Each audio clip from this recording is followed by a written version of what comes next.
Here we go. Well, welcome everyone on this beautiful day in Provincetown. It's a nice, quiet day with great weather. I'm happy to be here. I've just come in on the wonderful Bay State Ferry from Boston. We had Tess Callahan and David Hicks last night, and David and Gregory are colleagues. And I'm sure he'll mention a little bit about that. And then wanted to, a couple things, let people know, since we've been doing these live streams for almost 10 years now, as always, anybody that's later watching this, the recordings, we will have signed copies of the books available, and then, once we run out of signed copies, I can make arrangements to get more signed copies of the books, and we have four. Gregory brought a new one, so we have 4 different books that will be available, including, of course, you see the Never Land Hoax and Tom and Huck Sitting in a Tree. And you can, so we'll have signed copies in this store, and then I'm back in Boston next week, later in the week, so I'll bring some signed copies there to that store as well. And then on the website, if you order just as usual in the memo section, if you want a signed copy, say signed copy and we'll get that to you. Otherwise, we'll send an unsigned copy to you. All right, so what's happening next events? Jen, would you mind handing me that copy of Provincetown magazines in the white box just below the glass shelves there? Tomorrow we have Finn Leary, who will be talking about trans books, and it's on the cover of Provincetown magazine. And Finn is part of a new horror anthology, queer and trans horror anthology that's just been released, and really great volume. And we'll be talking about that. They will be reading their stuff, but also talking a bit just in general about trans books. So I want to thank Provincetown magazine for putting Finn on the cover. Thank you, Jay. And then the next event in Boston is November 2nd. It's almost sold out, so if you want to go, get on our website, get a ticket, and that's with Professor Stephanie Bird from Harvard, who we had in June. She just won the top poetry prize in the Northeast for super gay poems, which she put together. It's a phenomenal book. And she went viral, got millions of social media followers because of teaching a course at Harvard on the artistry of Taylor Swift. And she also has the first kind of authorized book on Taylor Swift that just came out last week, and that's going to be the subject of the book talk November 2nd at our store in the Seaport. There will be a reception with that, so go ahead. Like I said, it's almost sold out, so I'll get on there if you want to go. And then you'll see we have more events here coming up. You can see on our website what those are. And so now I'm glad people were still able to come and still around, because unfortunately we had to reschedule this event last Sunday because of the nor'easter. It probably was better for Fermin, since, was it the day before you just got back from your international right travel? after I had just got back. Just got back, so it was probably worked out, although there were people that, things happened that canceled because they decided not to come because of the weather, understandably. But I'm particularly very happy to have Fermin back in, because Fermin has been a conversation partner in the past for us, and people love him. So I'm glad to have you back again. Thank you. Gregory Fletcher, and of course, they are friends and colleagues in the playwriting world, and maybe not the filmmaking world as well, or just the playwriting world. Not yet. Not yet. Okay. So I just got a few things to say and let you know that on the website, on the event page, we have the full biographies of these 2 amazing people.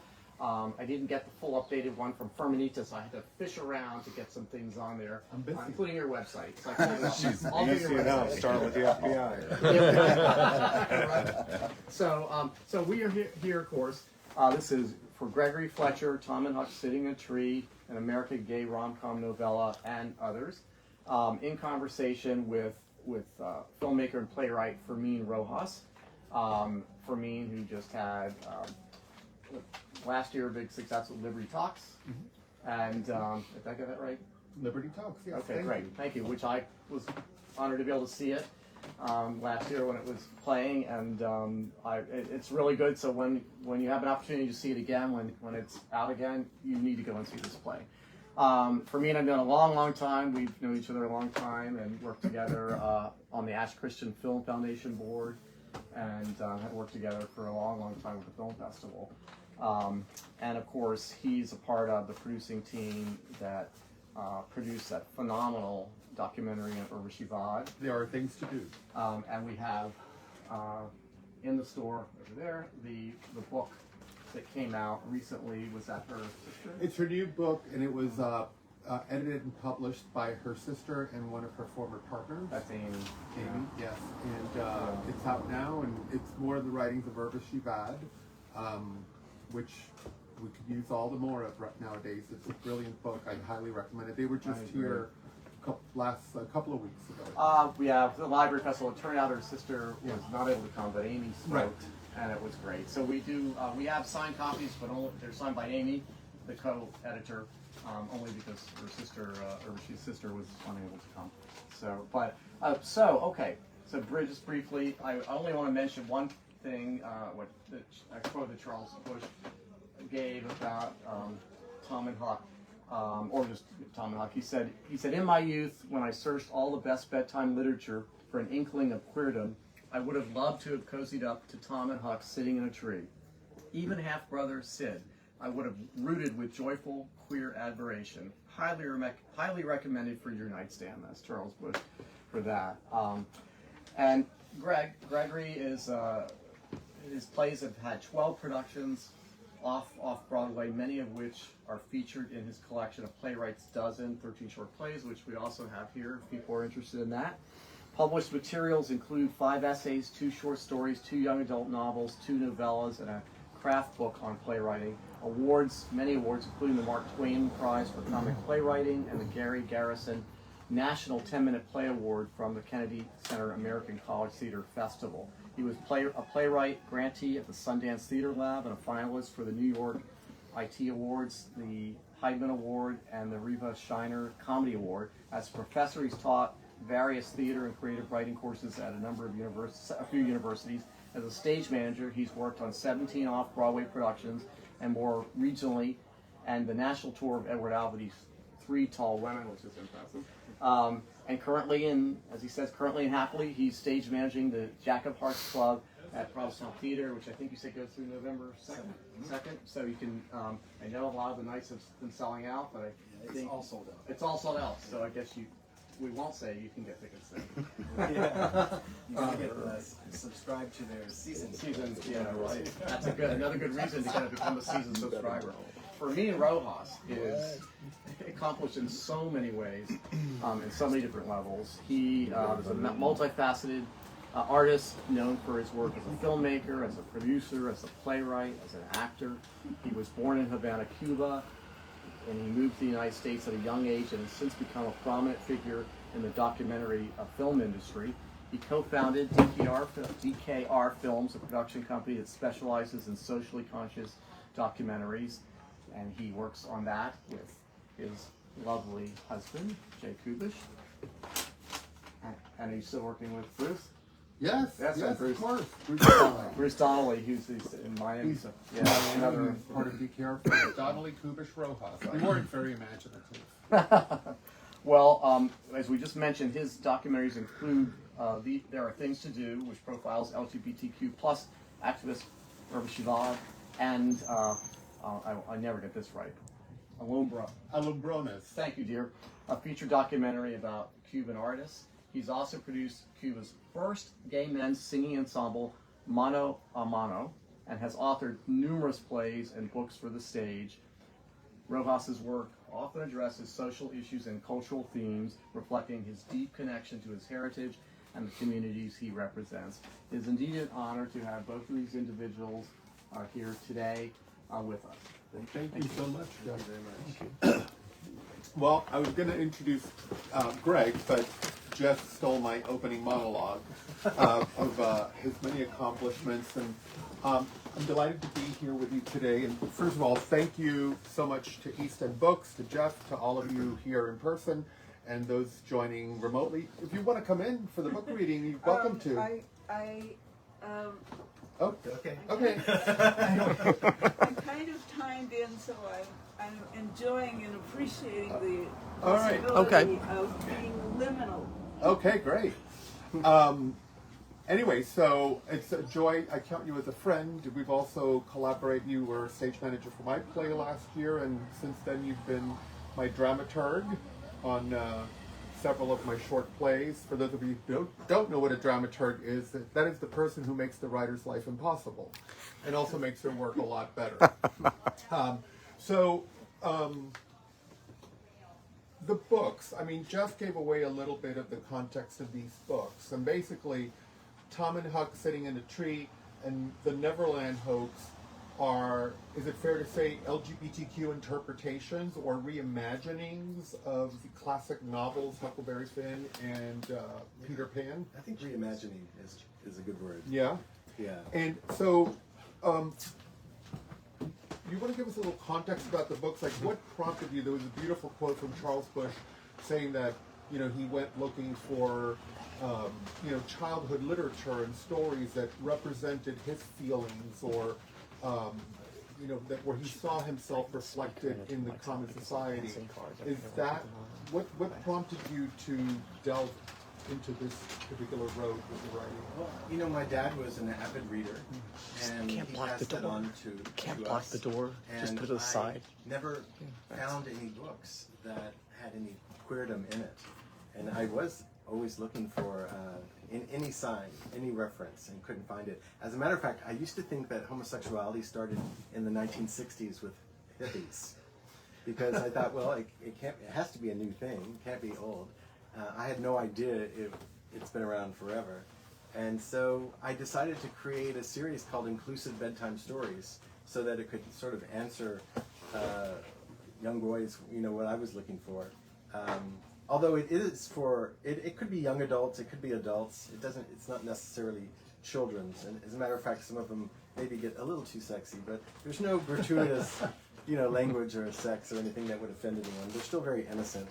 But it just sort of filled that void that I thought there was. How old, do you remember, how old were you when you went looking for stories?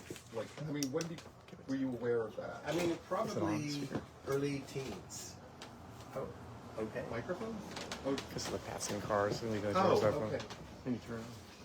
Probably in my early teens. I mean, you know, coming out then was a lot different than it is today, obviously. Yeah. So, yeah, and Tom Sawyer and Peter Pan were my favorite two stories, and I read them a lot, and I just thought those would be perfect to create a series called Inclusive Bedtime Stories. So do you want to set up Tom and Huck Sitting in a Tree a little bit for us, and then read us an excerpt so we can all... Sure. I mean, it takes place in the same. It's 5 years later, so it's not Tom and Huck as Mark Twain wrote it because they were 10. And I wanted. Do you want to give us a quick synopsis of Huckleberry Finn? It's just the adventures of Tom Sawyer and Huckleberry Finn. It's two different books, and you know they have all sorts of adventures. And I just sort of made them 15, and I kept them in the same town. I kept them surrounded by the same characters. And so it's what if there, you know, what if you had three, and actually said their half brother or cousin is also very out there. He's going to be a performance artist someday, an activist for sure, you know. And then Tom is just out there trying to, you know, he's kind of gone through all the boys in town because, you know, he's just really hungry to find it, but the boys don't stick around, but maybe for a night. And then Huck is really the one he dreams about, but he's too afraid to tell Huck because he's afraid of losing him, because that's what's happened to him in the past. So what I'm going to read takes place 3/4 in the story, and it's actually when they finally get up into a tree and have that first kiss. So, you know, Huck is he's just been beaten by his drunken pappy, which is still in the book, and Tom is really afraid he's going to run away. So he talks him into hanging out on Jackson Island, and he goes and gets some food from Sid, and he gets there around sunset, and they have this big feast, and this is what happens afterwards. All right. Do I need to hold? No, I'll it's hold that's it fine. Yeah, good. No, I don't. No? No, it doesn't seem to be. Are you able to find any info about it? Yeah, no, I don't know why it's not. All right. Okay, so we can just turn them off. Yeah. So, Tom covered the leftovers with a cloth, looped a rope through the handles of the basket, hung it high off the ground, and followed Huck to a tall elm tree. They climbed high and found a sturdy branch strong enough for two, angled up a tad so when Huck straddled it, he securely leaned against the main trunk of the tree. He offered his hand to Tom, who stepped around him and sat in front of him with a rigid back. That is, until Huck pulled him a little closer. "We better not fall asleep up here," Tom warned. "Not sure we'd survive the fall." "Oh, I got you," Huck said, and he wrapped his arms around him. Tom melted. He knew he should distract himself before he liquefied right off the branch. He looked up to the sky and he spotted the moon. "Hey, there he is. You see him?" But then the moon vanished behind a cloud. "He's hiding, like us." Tom giggled to himself. "You used to talk to him." "Still do, when he's all I gots," Huck said. "Well, not anymore," Tom thought. "I'm all you gots." As their bare feet dangled from the branch, Huck's toes brushed alongside the back of Tom's heels. "I like to think he's looking down on us," Tom said, smiling, a tad jealous of the fine meal we just shared. "Well, that's not all he's jealous of," Huck replied. Swinging his right foot around Tom up onto the branch, Tom lifted his left foot to Huck's. With the soles of their feet together, their connection felt comforting. Tom had always liked Huck's feet better than his own, because his second toe was shorter than the big one, which seemed like the way a foot ought to be. Not like Tom's, whose second toe was the longest. Tom was hoping any thoughts Huck had about running off had vanished. "Say, Huck, tomorrow we ought to hunt for turtle eggs." Huck nodded in agreement. "And go fishing," Tom added. "Anything else?" Huck said with a devilish smile. Oh, Tom could think of plenty of other things he'd like to do with Huck, but he was too nervous to say any of them aloud. Instead, he just said, You tell me." Well, Huck moved his lips to Tom's ear, but also failed to whisper what he wanted to do. Instead, he ever so lightly touched his lips to his earlobe. Then he slowly inched his way to Tom's cheek, and then down to the corner of his mouth. He was relieved Tom hadn't pulled away. Tom held out his arms to show off the goosebumps that rose the entire length. "Looky here, how'd you do that?" Huck didn't have a clue either. Tom turned his face to take in Huck's brown eyes. Staring into his pupils at close range seemed to pull him closer. A magnetic force brought their lips together with a warm, gentle press. Their soft lips kissing non-stop. Neither had realized a single kiss could go on for as long without stopping for air. I mean, the kissing itself was the breathing. Huck's breath into Tom, Tom's into Huck, and back again and again. It was a monumental discovery. Huck pulled away with concern. "You're shivering." Tom couldn't understand it because he's certain he wasn't cold. He carefully turned around, straddling the branch to face Huck, and he placed one hand on his heart and the other on his own. "It ain't the shivers. You're like a cat whose motor just turned on." It had never happened before. "Ain't it queer?" They both agreed. His inner motor felt like a gift, one Tom ought to be grateful for. So he leaned forward and he kissed Huck again, more passionate and aggressive this time. The two got so involved, they swayed off balance and flinched, grabbing onto the branch to catch themselves. "Whoa, doggy," Huck said. "That was a close call." "Sure was," Tom said. He lifted his weight off the hard, scratchy branch, and he looked down to the ground. The sand might be softer. Huck nodded. "Yep, and safer." They climbed down, careful not to lose their footing. Tom's hands were sweating, his whole body overheating. "Let's go skinny dipping. Cool off a bit." "I reckon we better," Huck replied. Back at the water's edge, Tom undressed and hung his clothes over a low-hanging branch. As Huck stepped out of his overalls, Tom noticed bruising on his back and legs, his chest too. Self-conscious, Huck rushed into the water, splashing about waist deep. Tom couldn't take his eyes off of him. Huck looked back, admiring Tom's naked physique. When their eyes met, neither looked away, just comfortably taking in each other. Finally, Huck said, "You coming?" And Tom walked Huck's way and joined him in the water. Thank you. Beautiful. Beautiful.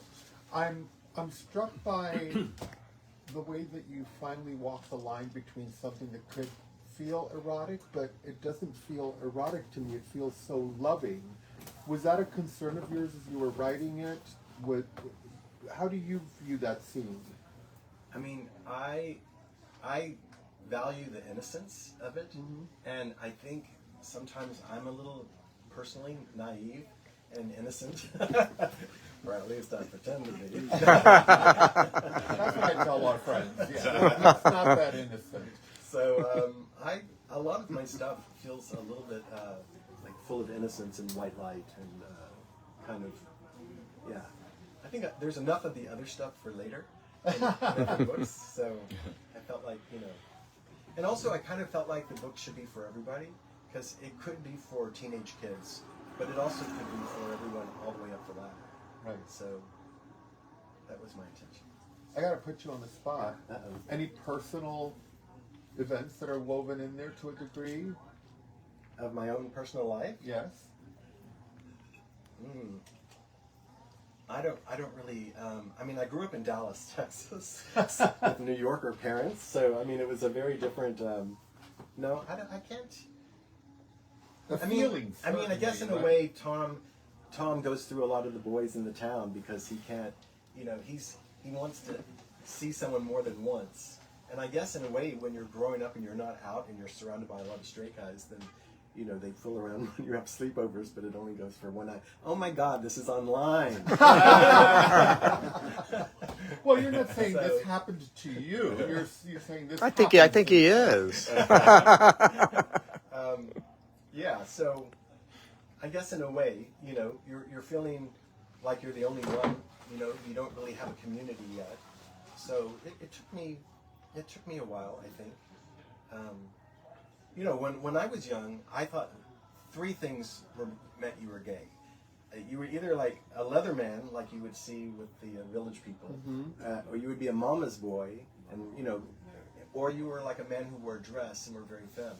And I just said to myself, oh, those three things aren't me. So I guess I'm not gay. So you're not a mama's boy, you're not a leather daddy, and you're not a drag queen. not regularly. never at the same time. On special occasions, maybe. So, I don't want to say more than, or equally, these two books are, the two original source material are so well known and such a part of the lexicon of English speaking literature. Then you as if Huck Finn and Mark Twain weren't enough, right? Yeah. Then you decided to take on. You know what it was? It was when I wrote Tom and Huck, I was definitely, because I mainly have written plays. Mm-hmm. And then when I work at Wilkes University, and I'm on the playwriting team, and I started meeting a lot of other writers who were there teaching, and I started telling them stories about my grandmother, and they're like, oh, that's an essay, or I would say this, oh, that's a short story. And they pushed me into writing this other genre. And I didn't really feel comfortable, but with Tom and Huck, I said, oh, I want to tell it in Mark Twain's voice. Because Mark Twain tells the novels of Tom and Huck. So that's what I did. And then in this one, I decided, I want to try to tell it in J.M. Barrie's voice. And so those were sort of my lead-ins into the book, and it made me feel comfortable as a writer that I knew the voice that I should try to imitate. So you had an architecture on which to hang. Yes, your thoughts, yeah, so to speak. Exactly. You read. I had heard the Huck and Finn excerpt before, but you read the other one to me, the one from the Never Land Hoax the other day, and I was so taken with it. Can we dive right into that, and then because I want to have time for questions from the audience as well later on. So this is excerpts from the first chapter of the Never Land Hoax, and because Mark Twain titles his chapters, I did the same thing. This is chapter 1. Not Mark Twain. Sorry, J.M. Barrie. J.M. Barrie. Thank you, J.M. Barrie. Becoming Simeon. All children are born happy and gay, but such times of innocence and perfection only last but for a fleeting moment, until puberty kicks in and attraction for the opposite sex disrupts life with drama, drama, drama. Unless, of course, the child is one of the 7 to 10% who will acknowledge and embrace God's gift. For those lucky few, life is forever queer. Even in past years, the percentage has held true, though some children, through no fault of their own, were not always aware of their God-given gift. Hard times and narrow vision have always taken a toll on mere mortals. Take, for example, the 4-year-old boy who was abandoned in a Harlem boarding house in 1883. He was left in a clawfoot bathtub with a picture book which kept him entertained for countless hours. The single middle-aged Jewish proprietor who found the Negro infant had not seen him before in recent days, nor could he fathom who would have abandoned the adorable child. Charmed by the boy's love for picture books, Mr. Simca deferred notifying the authorities in case the parents returned. And with no sign of trauma, the young pair of dark eyes remained mesmerized with picture books, which made him the perfect companion at the front desk of the boarding house. Whenever the child began to get restless, Mr. Simca gave him a new magazine or a collection of postcards, which there were plenty of in his establishment. Whenever he read to the lad, the boy genius followed along and turned the pages as if he were literate. Impressed in admiring the boy's maturity and strength of character, Mr. Simca continued putting off reporting the child's presence. And what would a white precinct in Harlem know what to do with a 4-year-old Negro child? And perhaps naively believing the parents could still return one day. He kept an eye out for any notices of missing children, but the weeks turned into months, into years, and the parents never returned. 6 years later, it was more than time to make the boy a rightful Simca. Surely, their time together would easily persuade the district court to make it legal. Though it wasn't customary in 1889 for a single man to adopt a child, even for a reputable mensch like Mr. Simca, it was the boy who won over the judge with his maturity well beyond his years, not to mention the close connection to the man who had raised him. The judge ruled that as far as the law was concerned, the boy, since named Simeon, was evermore a Simca. In his teenage years, romantic desires blossomed, and he devoured romantic literature for any sign of affection that resembled his queer fantasies, but none were found. Despite the negligence, he envisioned sharing the 3 H's with another man: home, heart, and homosexuality. Together, they would raise an educated child of their own. Was it a pipe dream? It was the one subject he refrained to discuss with his father, who was busy growing old and frail beyond his years. Simeon had little time to fret about whether he was happy and gay. Beds had to be made, floors mopped, water closets scrubbed, and errands completed before settling at the father's bedside with a book. Poor Mr. Simca. He had worked 7 days a week, year after year, with nary a vacation. By the early 50s, he had worked himself into a sickly state that required complete bed rest. Simeon worked hard to maintain the business, but when the cook retired and a new local inn opened nearby, reservations dropped to zilch.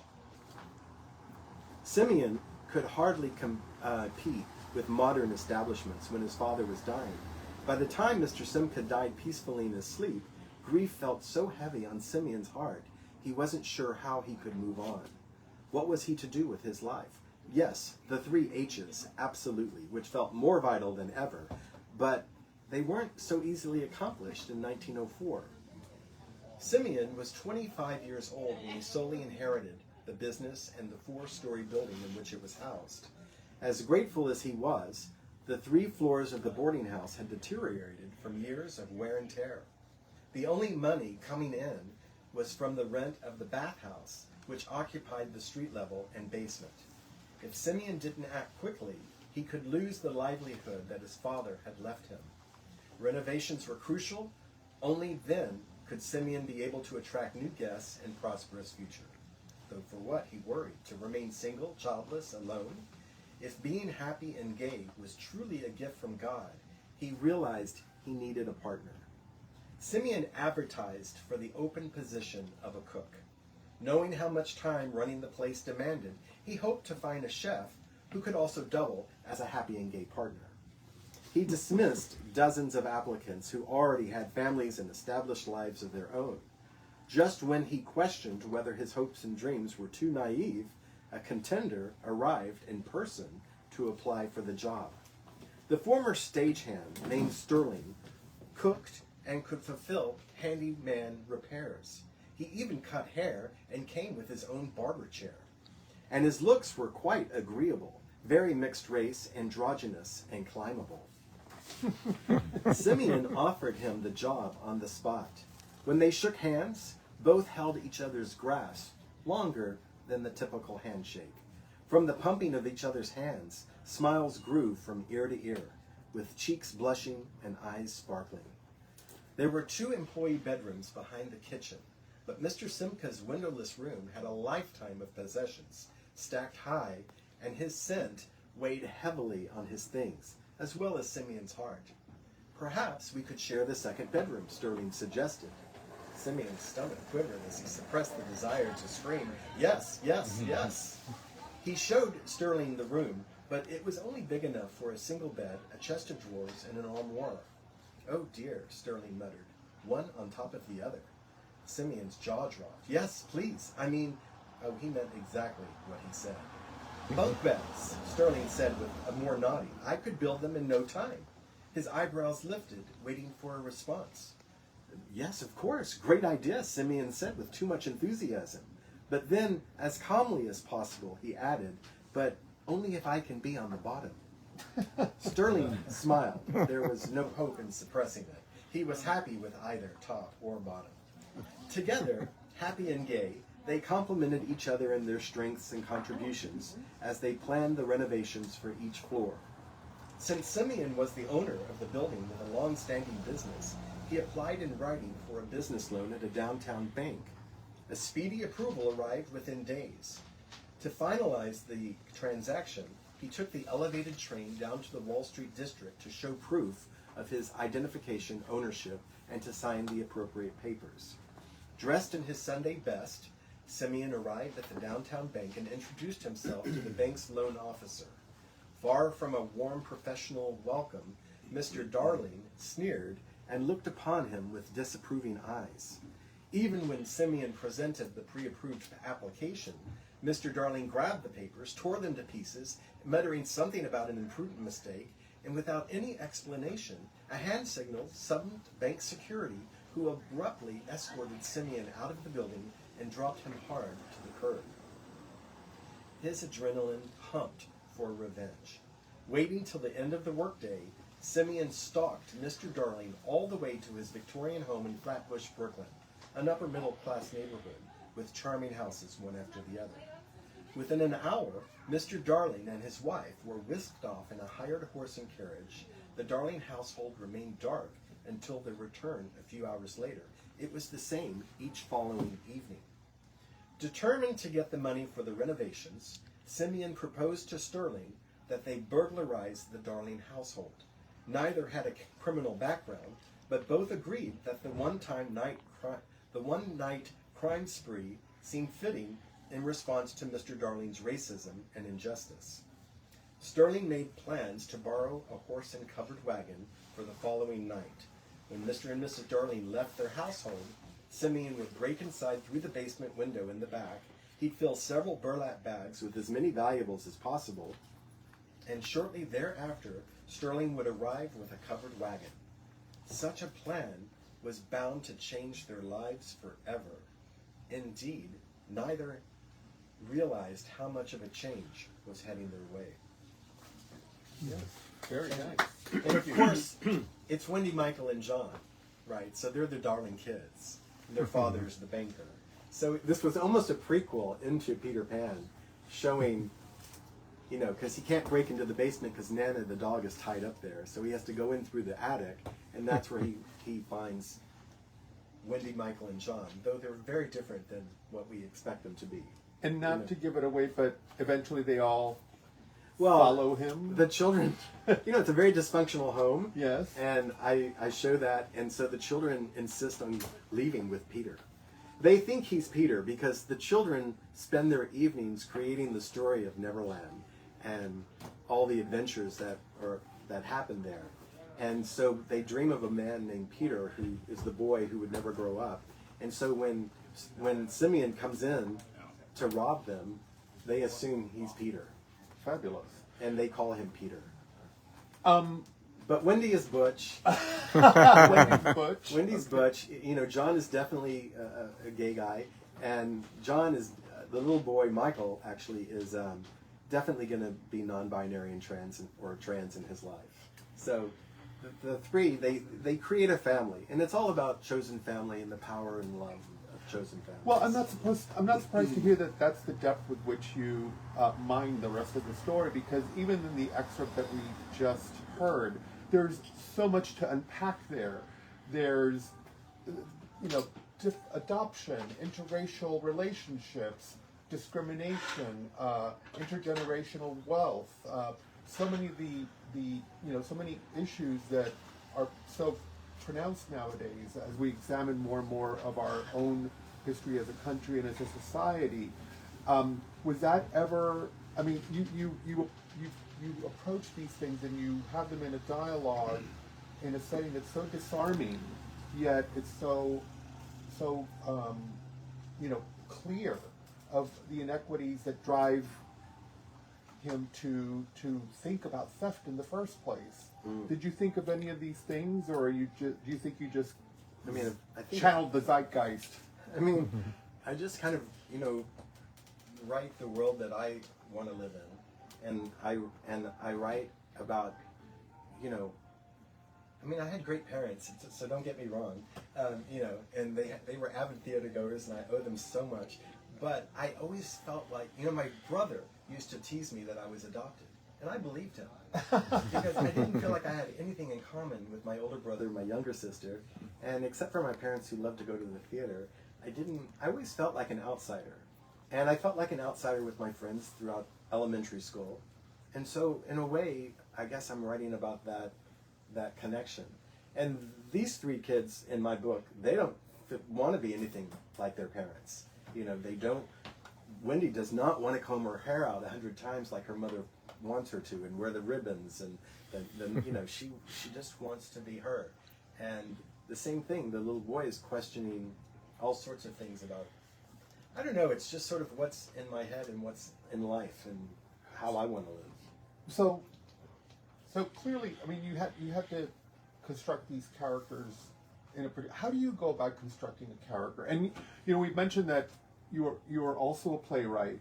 So if I heard you earlier correctly, so teaching at the university drove you to narrative fiction rather than playwriting? No, because I was always playwriting. You were Yeah. right. No, you were Yeah. playwriting first, and then you started writing Right. narrative fiction. Right, when I was meeting the other writers who I was working with, yes. How It was really hard because I didn't feel, I didn't feel like I'd been trained for that. I didn't feel like I'd want to compete with, Beverly D'Onofrio is like sitting next to me and telling me about I should write this story, and I'm just like, I love your books, and all this. So it's things like, I guess this gave me a handle because I knew these characters because these were my favorite stories. I knew these characters back and forth. And so when I decided to twist it and tell a different way, it was easy to sort of bring these characters along because I'd almost grown up with them. Did you approach the character construction the same similarly as you would approach character construction in a play? I guess. I guess I'm asking, how's the process? But this isn't being, I'm not writing this from blank paper. Right. Because I'm actually stealing these characters that I know, and then I'm twisting them into giving them this alternative lifestyle that feels very much like what I wanted to be a part of. So I guess it's different from playwriting, but I guess if I adapted it into a play, it may be similar. But when you're creating a character from blank paper, that's, I guess, a whole different thing. Yeah. You're going to journal, and you're going to, I have more questions, but I want to open up questions to the audience. Anybody have any questions or thoughts about what you just heard? There'll be a test. I think your husband has a question. His finger's up. Like, is there a question? No, of course. All right. So you also have a new book, right?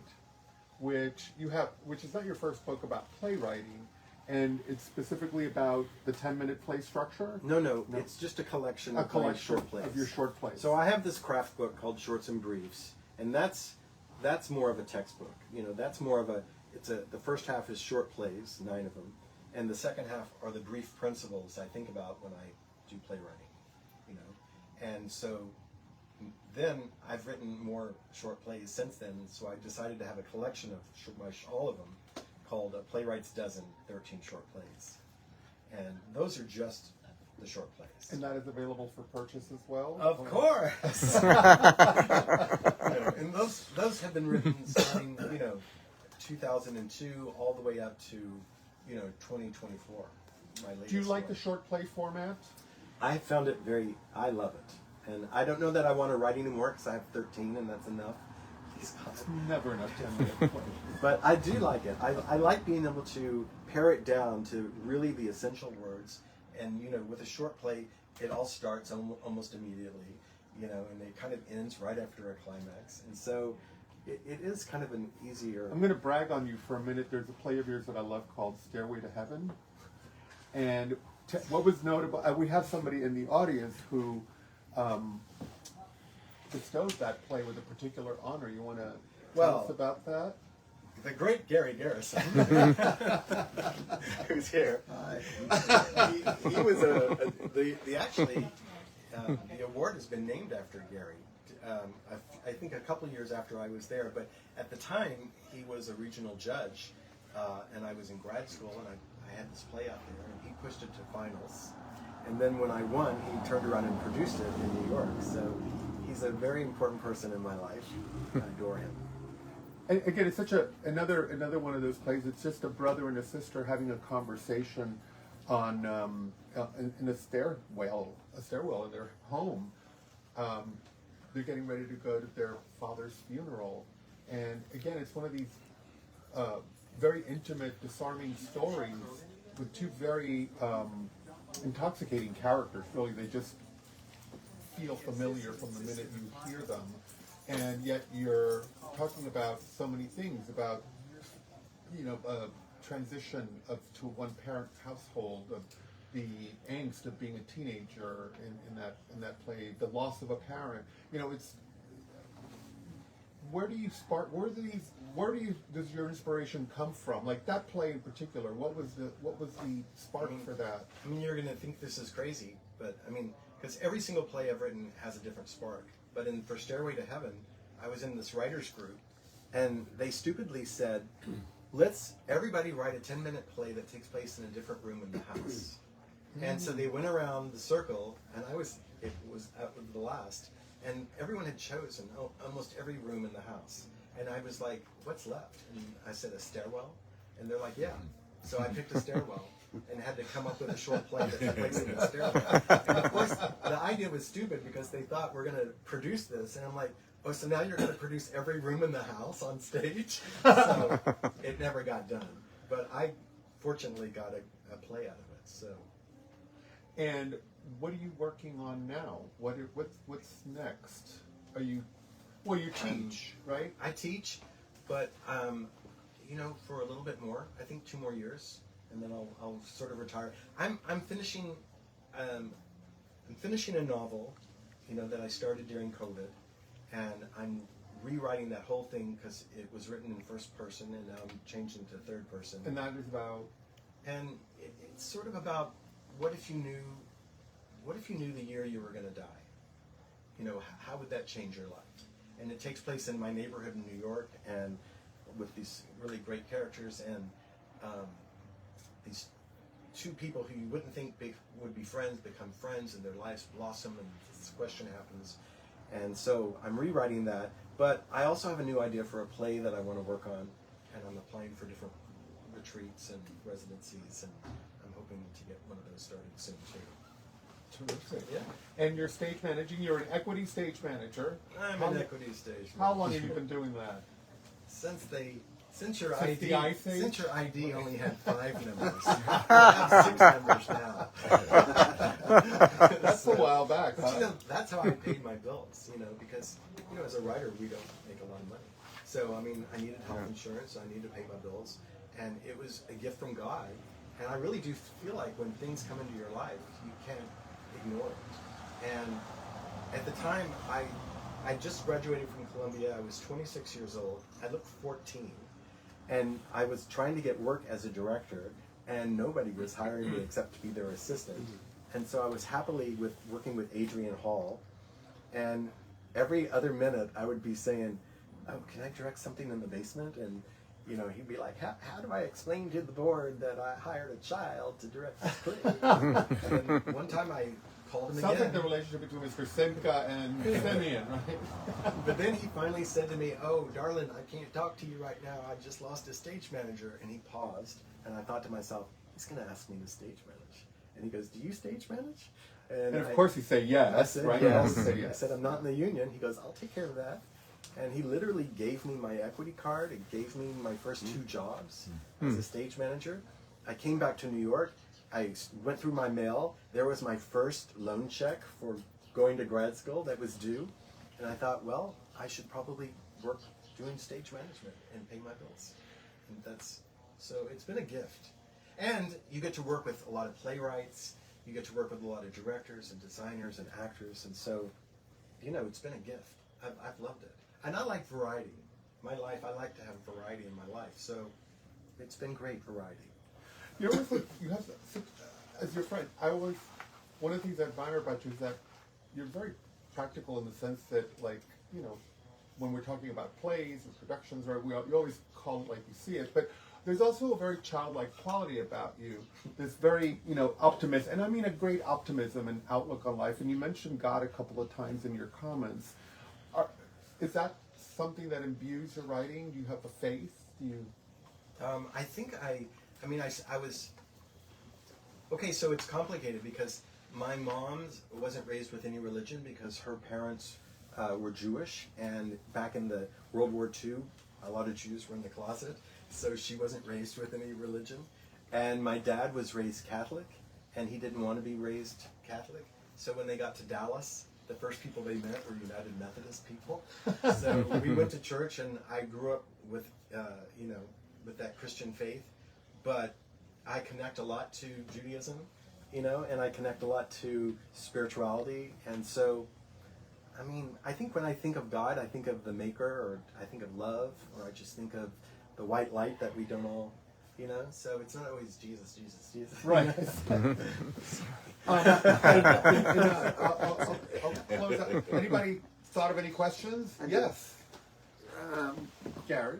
I just find it, it's so courageous that you did this, that you wrote these 2 books. And, I was thinking, somebody who writes a lot of plays, that's how I knew you at first, was a playwright. Based on your history and also the other work you've done, when something is finished or when something is right. So my question to you is, as you were writing Tom and Huck Sitting in a Tree, how did you check in and know, oh, this is right, or this is how this should, you know what I'm saying? Like, did you have a model? Were you sharing it with somebody? How did you figure out where to go, really, is what I'm asking. Yeah, it's interesting because in playwriting, as you know, you have to deal with the director and the actors, and you're getting all sorts of feedback. Yep. And then you're dealing with an audience that gets you a lot more feedback. And when you're writing, you're sort of more alone. Yeah, it's more your own. So I think I would still try to give it to friends, and I would still try to read some out loud. But there's not that